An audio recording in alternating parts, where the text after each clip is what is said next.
नमस्कार। आज जो हम बात करेंगे मोटेशन अर्थात दाखला खारिज। दाखला खारिज क्या होता है? ठीक है ना?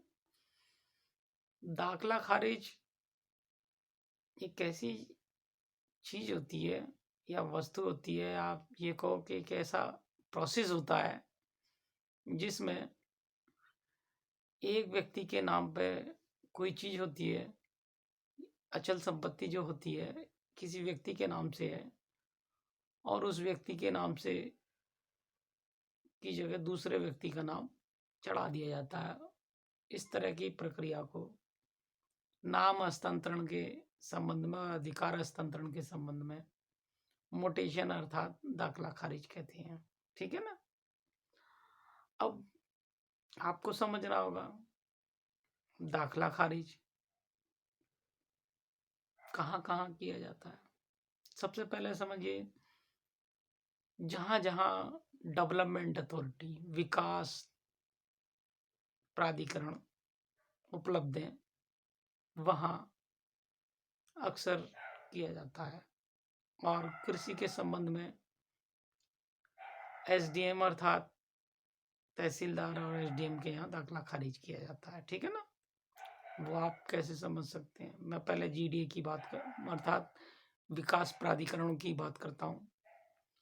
विकास प्राधिकरणों में क्या होता है आप समझ सकते हैं कि वहाँ संपत्तियाँ सरकारों के द्वारा ली जाती हैं, फिर वहाँ हाउसिंग और कमर्शियल एक्टिविटीज़ अन्य तरह की प्रॉपर्टियाँ बनाकर वो बेचते हैं और उन प्रॉपर्टियों के संबंध में उन्हें सरकार के द्वारा ये विकास अधिनियम के तहत अधिकार प्राप्त है कि वो उन सब का नाम चेंज कर सकते हैं, चाहे वो सेल डीड बनी हुई या कुछ हो, म्यूटेशन करना होता है उन्हें। ठीक है ना? खाली म्यूटेशन। हालांकि ये वो सेल डीड जो होती है वो संबंधित रजिस्ट्रार कार्यालय जहाँ भी उपलब्ध होते हैं वहाँ से होती है और सरकार का एक वो पंजीकृत करने का एक तरीका। और दूसरा तरीका, किसी जिले में जब भी विकास अथॉरिटी बनती है, विकास प्राधिकरण, तो वहाँ भी इसी तरह था, डेवलपमेंट अथॉरिटियाँ बोलते हैं इन्हें। ठीक है ना?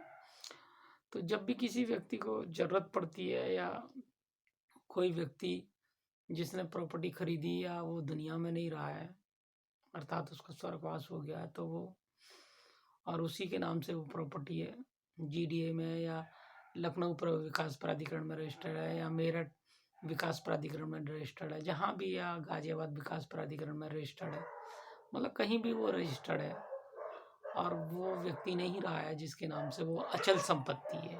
ठीक है ना? अब इसे समझने के लिए आपको समझना होगा कि करना क्या है। ठीक है?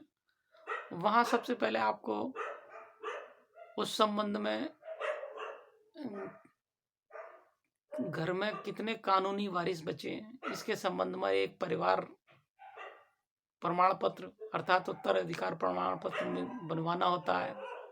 वो एसडीएम साहब के यहाँ से बनता है। जब वो बन के आ जाता है तो आप देखेंगे उसके बाद में आपको, ठीक है ना, उसके बाद में जितने लोग घर के अंदर हैं उत्तराधिकार के रूप में, उसमें से कौन व्यक्ति अचल संपत्ति को अपने नाम कराना चाहता है, उसके पक्ष में सभी लोगों को एनओसी अर्थात नो ऑब्जेक्शन सर्टिफिकेट देना होता है कि अगर इस व्यक्ति के नाम पर ये संपत्ति चढ़ा दी जाती है तो बाकी और लीगली और उसको कोई दिक्कत नहीं होगी। और वो सब एफिडेविट के थ्रू जाता है। ठीक है ना? इस संबंध में जब विकास प्राधिकरणों के यहाँ इस तरह की एप्लीकेशंस आती हैं और एफिडेविट्स आते हैं तो वो कर देते हैं, साथ में उनकी फीस होती है, उस फीस को आप जमा करिए। पब्लिकेशन की फीस अलग होती है। ठीक है ना?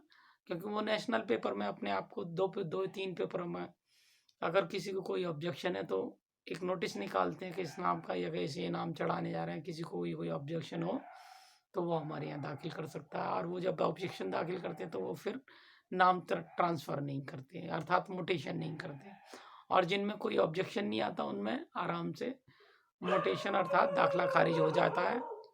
और उसके उपरांत आप समझ सकते हैं तो उस व्यक्ति का नाम जीडीए रोल अर्थात विकास प्राधिकरण के रोल में आ जाता है कि ये संपत्ति उसके नाम पर है और वो उन अधिकारों का एंजॉय कर सकता है।